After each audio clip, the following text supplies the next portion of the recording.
Jadi latar belakang saya ini terlahir dari keluarga Quran.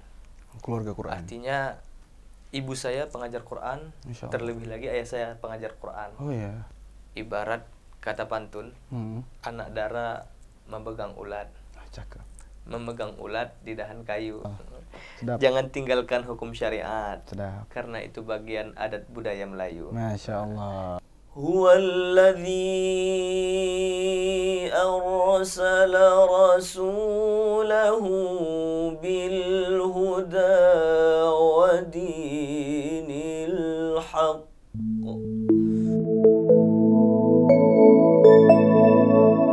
Pukullah drum, jangan pukul pintu. Assalamualaikum warahmatullahi wabarakatuh. Kembali lagi kawan-kawan Melayu TV, selamat datang. Kali ini di episode Ngander kali ini kita kedatangan tamu yang sangat masya Allah sekali lah.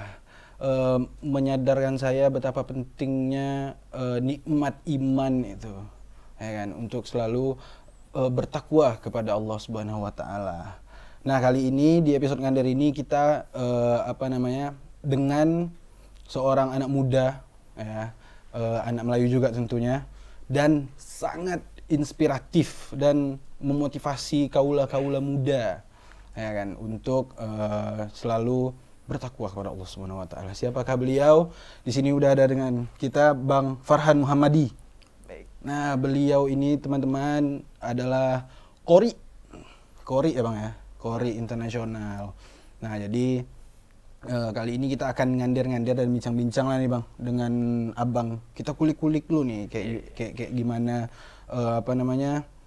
Abang bisa sampai ke titik seperti ini sekarang, ya kan?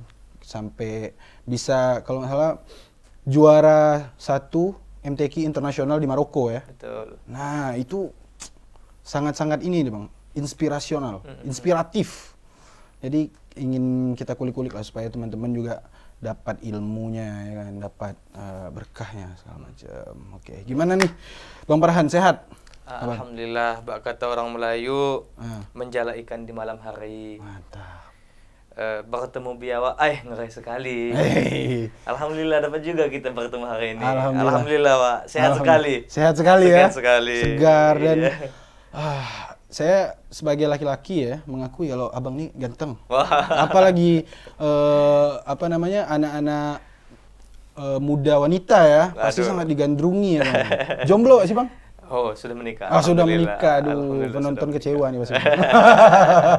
Qori ya kan, bisa pinter ngaji, bisa pandai agama segala macam, ganteng. Tapi udah nikah. Nah, jadi cukup lah ya. Masa-masa muda ini Bang ya. Iya. Nah, gitu. Jadi kesibukan sekarang apa sih Bang?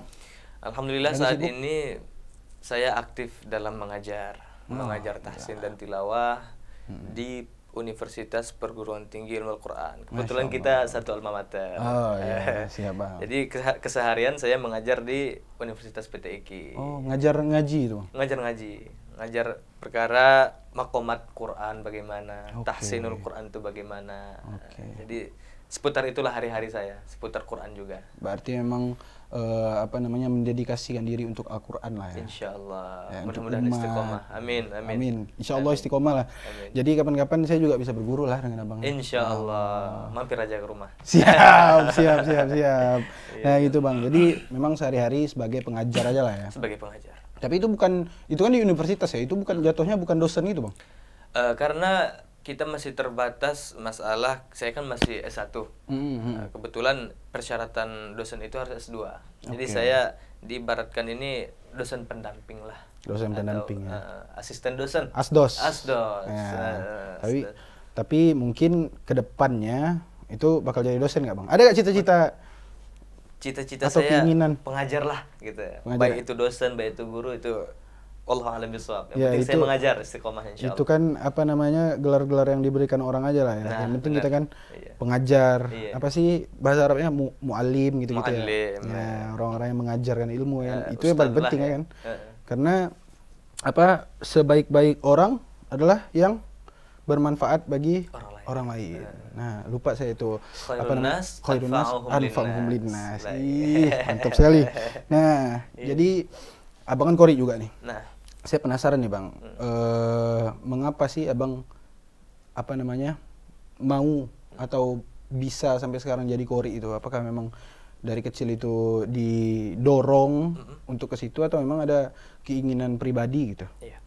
Jadi latar belakang saya ini terlahir dari keluarga Quran.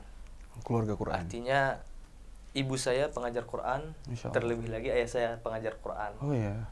Kebetulan ayah saya itu alhamdulillah pernah menjuarai MTQ internasional di Iran pada tahun 2003. Masya Allah. Dan MTQ internasional di Thailand tahun 90-an, kalau tidak salah saya 92-93 gitu. Wih, udah lama berarti ya. Sudah lama sekali. Jadi kori senior lah. Ya. Jadi berangkat dari situ mungkin pola didik orang tua untuk anaknya ini meneruskan jejak beliau lah. Dari kecil kami semua ada 6 bersaudara, 3 laki-laki, 3 perempuan. Jadi dari kecil itu kami dicekokin oleh pembelajaran Al-Quran.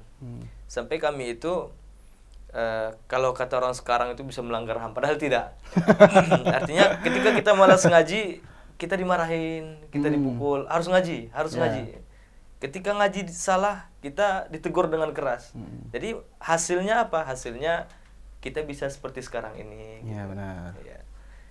Memang kalau pola didiknya itu keras, insya Allah mentalnya kuat. Iya gitu. benar. Didikan Belanda ini emang nggak pernah salah.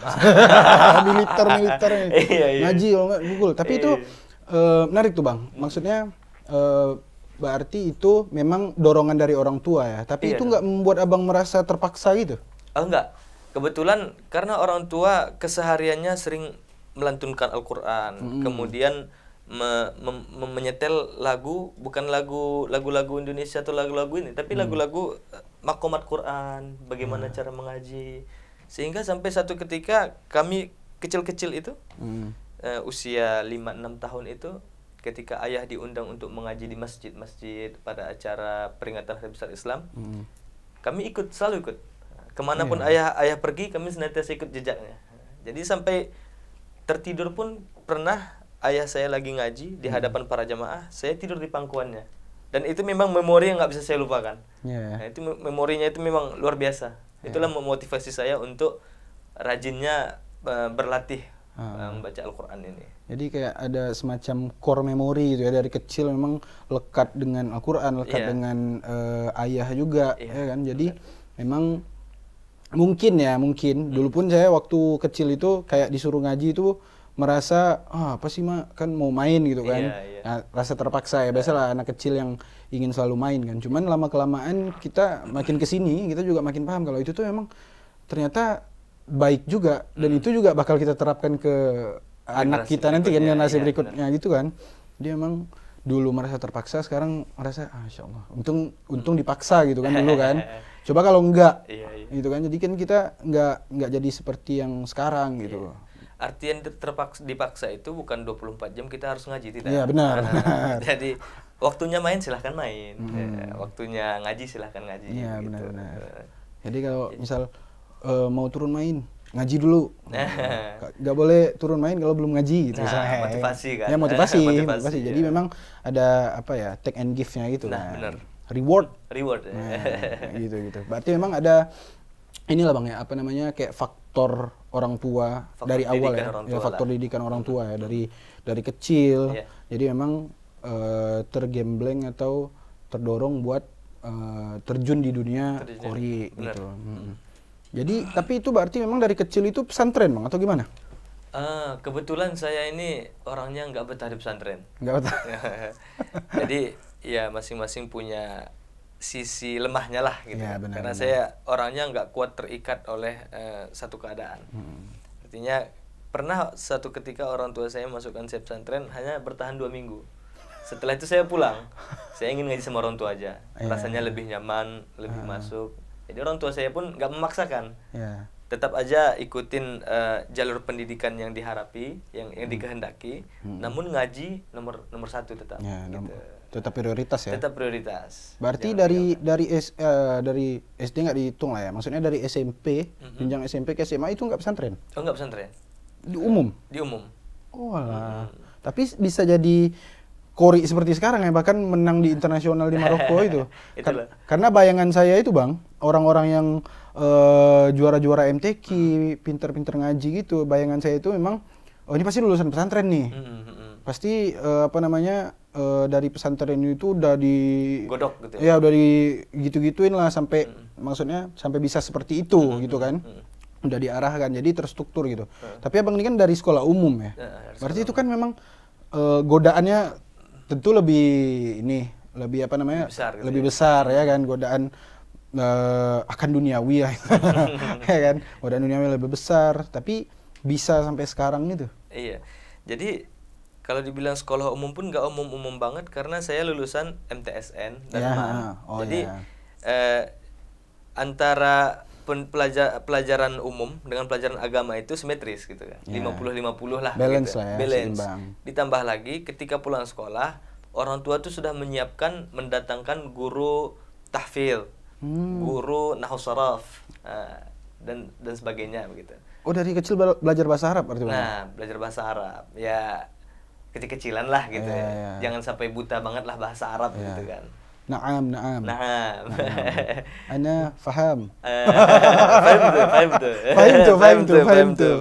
Ya memang berarti mau dia apa namanya dari pesantren kah atau sekalipun dari umum kah orang bukan pesantren, selama itu motivasi kita kuat, keinginan kita kuat untuk menjadi sesuatu itu bukan penghambat sebenarnya. Bukan penghambat. Ya, kita salah satu contoh ayah saya itu SD, SMP, SMA itu sekolah umum. Iya. Tapi karena beliau setelah pendidikan formal, beliau rajin datang ke rumah salah seorang guru, Grand Sheikh lah di Medan, namanya Syekh Azra Abdul Rauf. Beliau guru besar, Allah yarham. Jadi beliau rajin senantiasa hampir setiap hari ke rumah beliau belajar tahsin, belajar qiraat Quran. Kemudian beliau juga datangi guru-guru yang mengajari tentang tauhid, tentang nahwu sharaf. Jadi saya rasa kalau seseorang yang belajar di pendidikan formal sekolah umum itu nggak menghalangi dia untuk belajar soal keagamaan gitu. Iya. Soalnya memang, ada niat gitu ya. Iya benar. Soalnya memang bayangan saya itu orang-orang kayak gitu kan orang pesantren ya. Berarti kalau orang yang bisa seperti itu tapi dia bukan pesantren itu hebat. Oh iya. Karena memang dari kalau pesantren kan ya wajar namanya kayak nahwu sharaf, bahasa Arab segala macam, Quran hadis itu kan memang jadi pelajaran pokok ya kan, dijadiin pelajaran pokok dan ada kajian-kajiannya misal maghrib segala macam. Tapi kan orang umum ini yang bukan di pesantren ya, itu kan nggak belajar seperti itu tapi mereka mau gitu dan konsisten sampai bisa setingkat sama orang yang di pesantren. Nah itu saya kagum tuh dan itu juga saya persepsi saya tentang pesantren itu bukan pesantren, maksudnya orang MTQ itu selalu dari pesantren itu salah ternyata.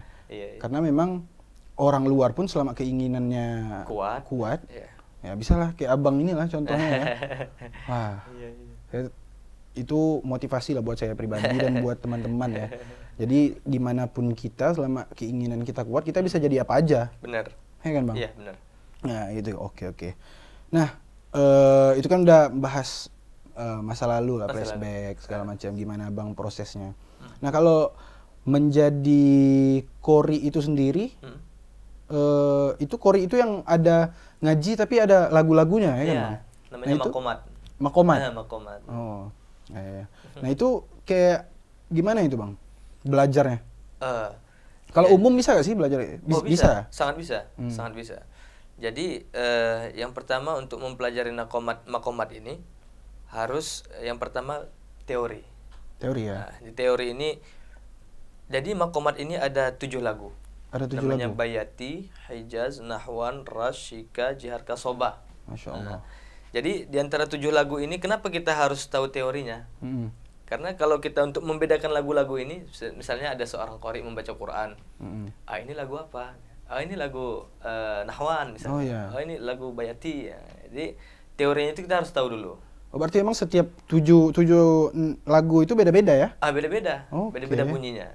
Ibaratnya kunci-kuncinya beda lah kalau di gitar ya. Cok-coknya itu ya. Oke. Jadi begitu.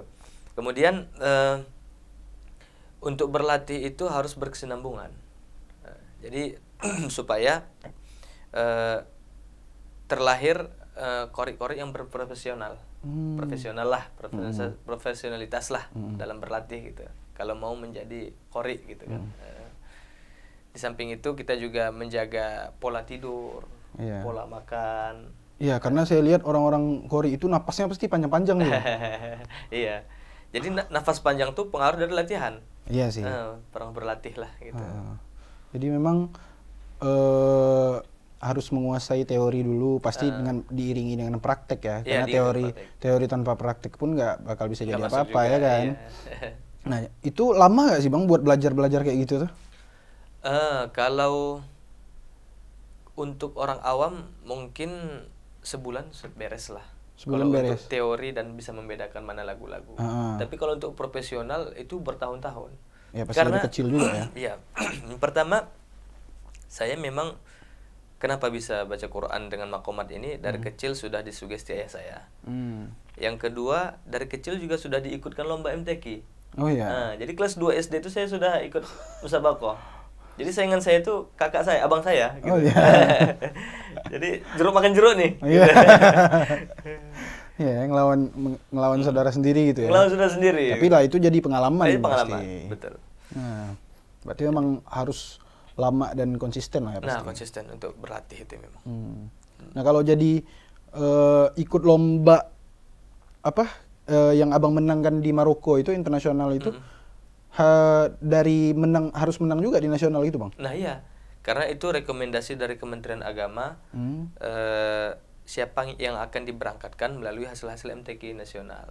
Kala itu saya menang di MTQ nasional ya tentunya, di Medan. Di Medan tahun 2018. Jadi 2018, 19, 20, 21, 22. 5 tahun saya menunggu untuk berangkat ke Maroko.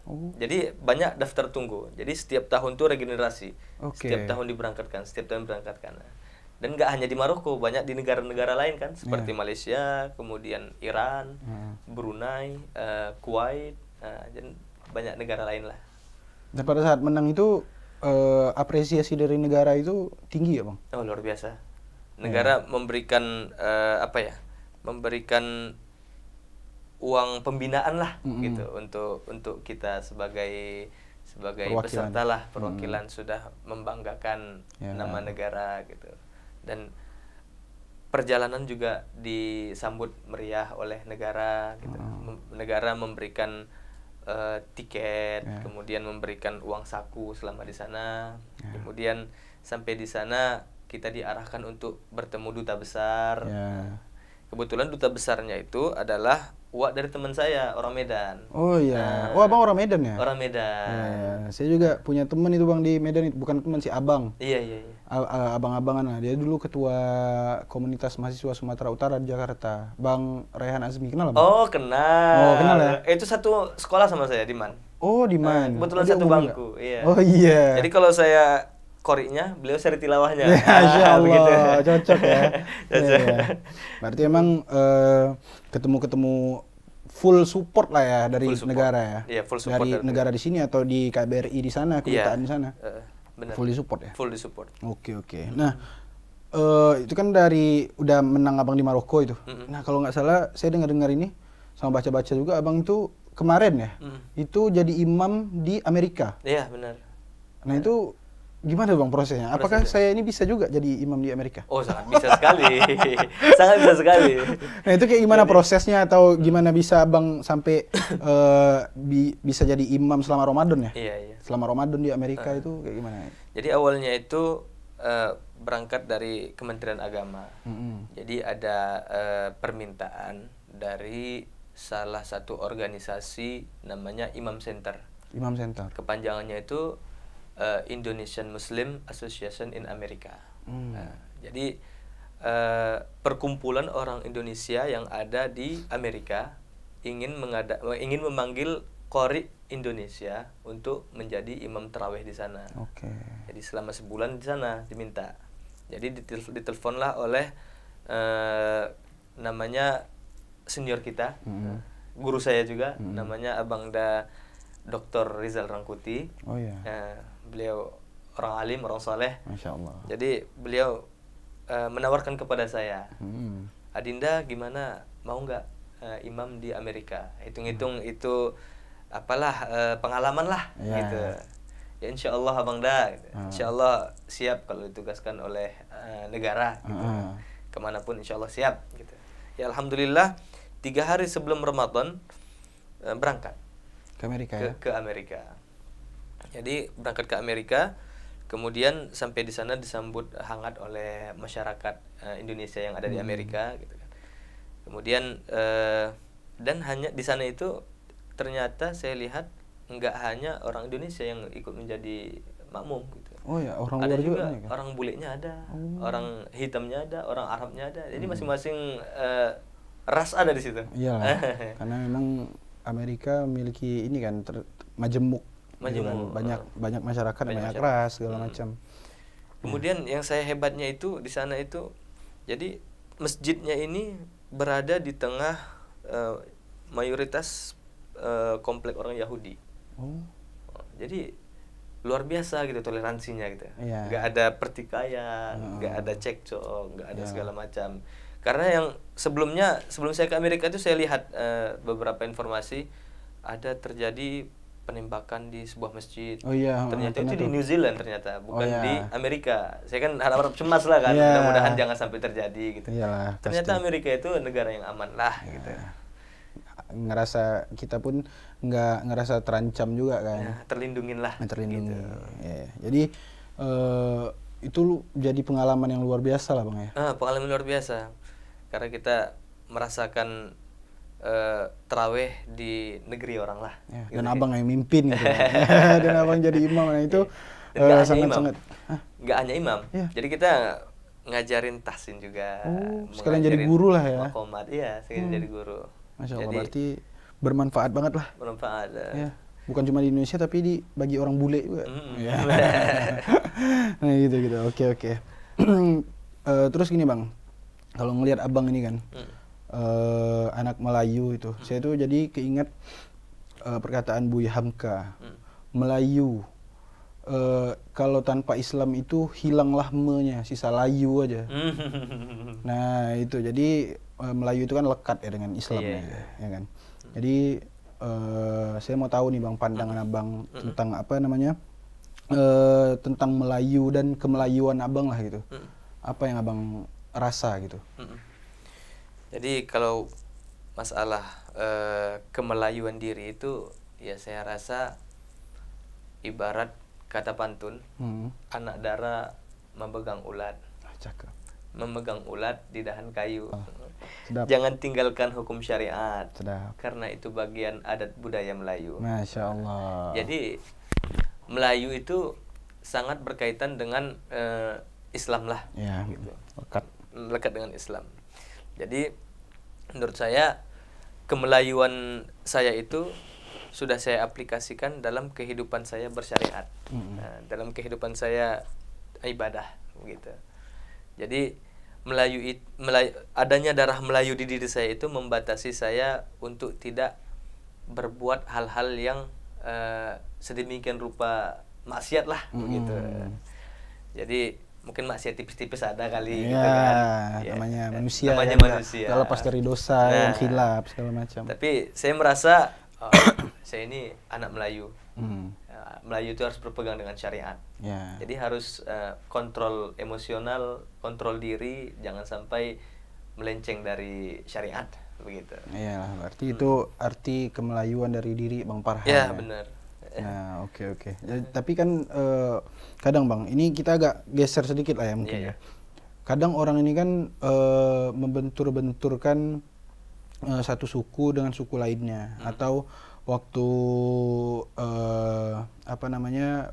pemilu atau pilkada, kadang orang itu membawa politik identitas itu bukan cuman agama aja tapi suku juga kadang dibentur-benturkan. Itu bagaimana Abang melihat fenomena ini, pandangan Abang, dan pesan lah buat anak muda itu supaya menghindari gesekan antar suku, agama dan tentunya segala macam. Benar. Jadi kalau menurut saya politik itu kejam memang. Jadi segala tipu dan daya itu digunakan Iya. untuk mempengaruhi lawan dan ininya kan masyarakat lah begitu. Artinya janganlah sampai kita terpecah, Iya, karena kita ini kan Nusantara. Betul. Nah, jadi NKRI harga mati katanya. NKRI harga mati ya. Iya. Jangan sampai beda pilihan, kita terpecah belah. Gara-gara pilihan antara suku ini dengan suku ini berpecah. Ya, jangan sampai begitulah. Ya, harapannya begitu. Ya. Cuman ada beberapa oknum yang apa ya dibilang ya, sengaja menggunakan suku ini ya, kesukuan, ras lah gitu ya. Jadi isu saranya ngeri banget lah gitu. Jangan sampai kita terpecah belah lah begitu. Penting mau dia suku apa, Melayu kah, Jawa kah, Bugis kah, kita semua bersaudara sebenarnya kan. Kita serumpun dan kita satu, NKRI. Ya, kalau satu. Nah, agak-agak ini dikit nih Bang, gue penasaran pribadi ya. Nah ini kan di beberapa kesempatan itu pernah ngelihat Kori dan Abang juga. Nah itu saya pernah nonton kalau pas ngaji itu, lagi ngaji kan. Nah itu sambil disawer gitu. Abang ngaji terus tiba-tiba ada orang datang sambil gini-giniin duit, ya kan. Untung bukan pakai pistol Supreme gitu. Bahaya dong ya kan. Nah, tapi itu kayak sambil ngaji, sambil disawer. Di ujung-ujungnya kadang kehenti dulu gitu kan. Nah, itu bagaimana Abang melihat fenomena ini? Itu benar gak sih?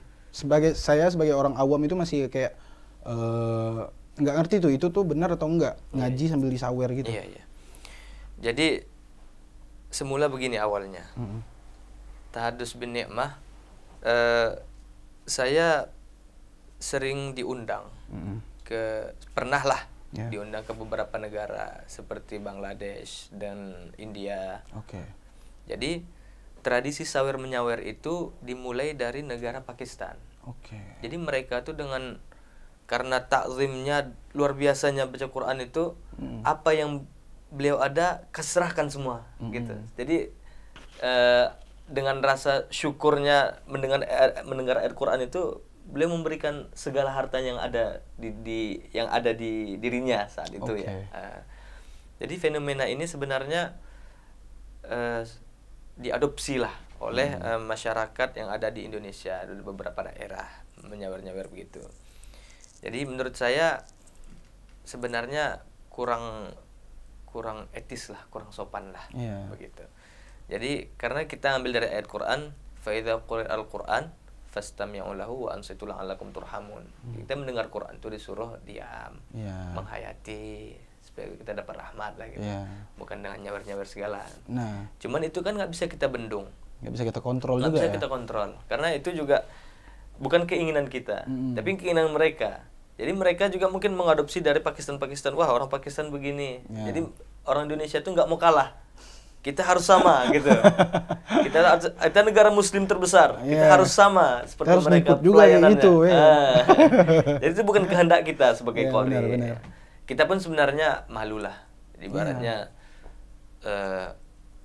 seperti menjual ayat. Tapi bukan menjual ayat, gimana?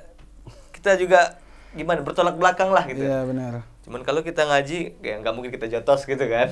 Nggak mungkin kita, Pak, jangan Pak. Jangan Pak gitu kan. Udahlah kita ngaji dulu orang gitu ya udah.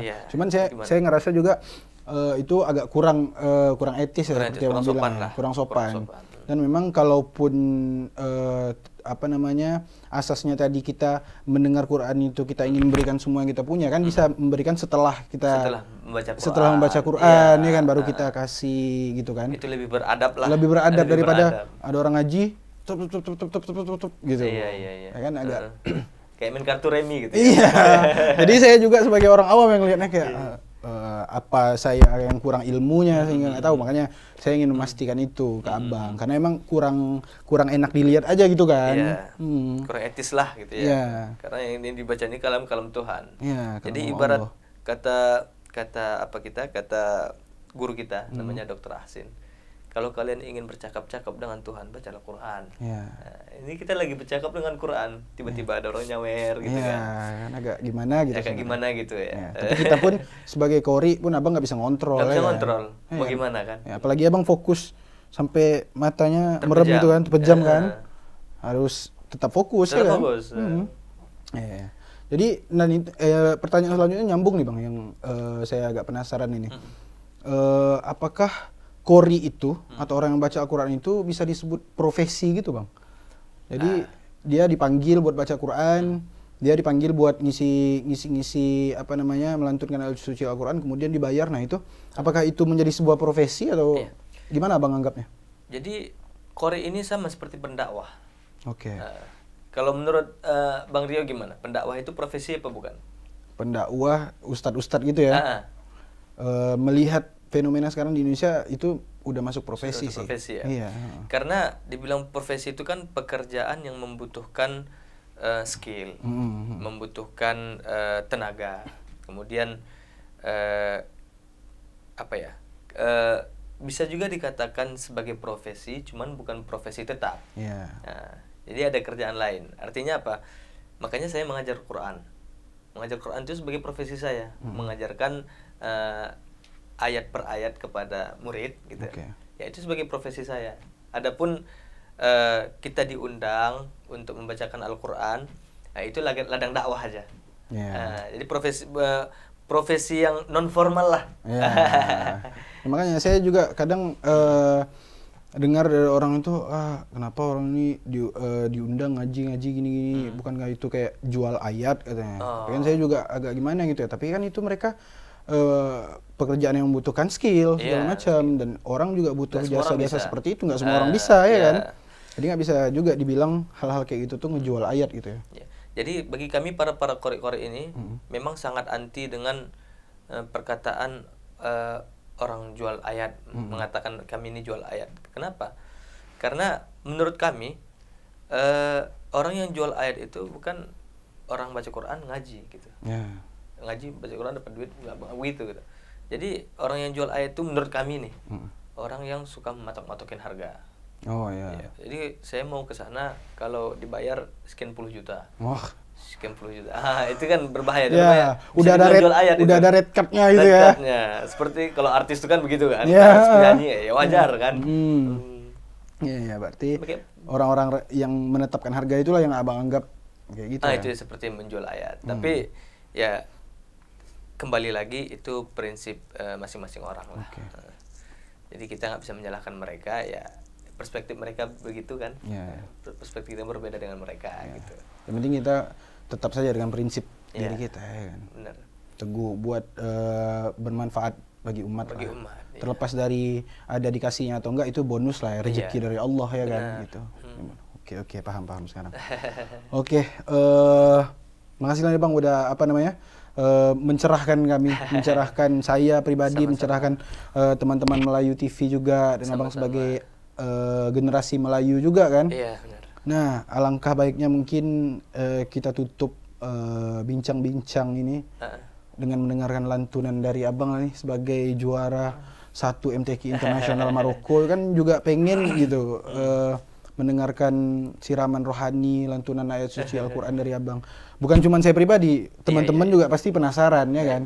Dari qori yang suara merdu, muka ganteng ya kan, tapi saya udah nikah, nggak jomblo. Boleh Bang satu berapa potong ayat gitu. Ya, bebas lah.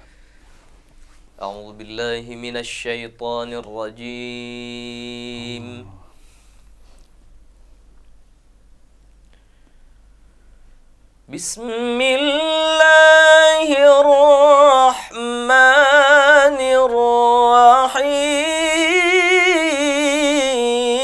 Bismillahirrahmanirrahim. Allah.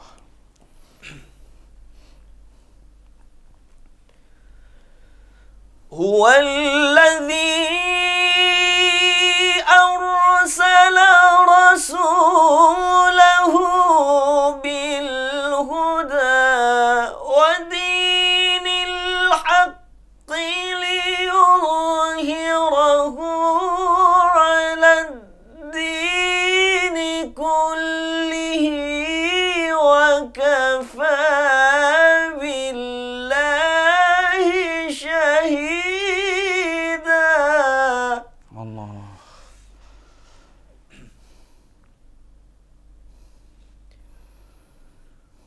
Huwallazi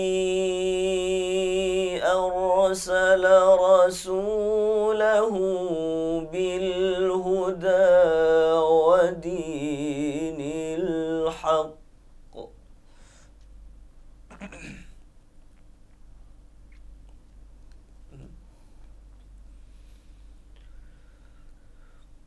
هو الذي أرسل رسوله بالهدى ودين الحق ليظهره على الدين كله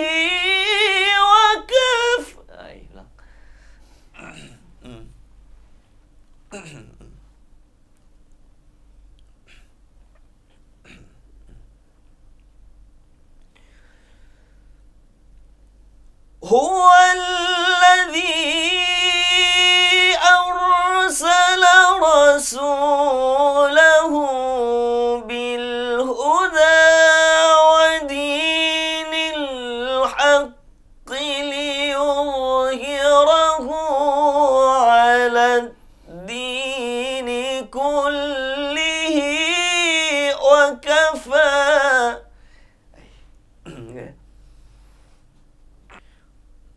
هو الذي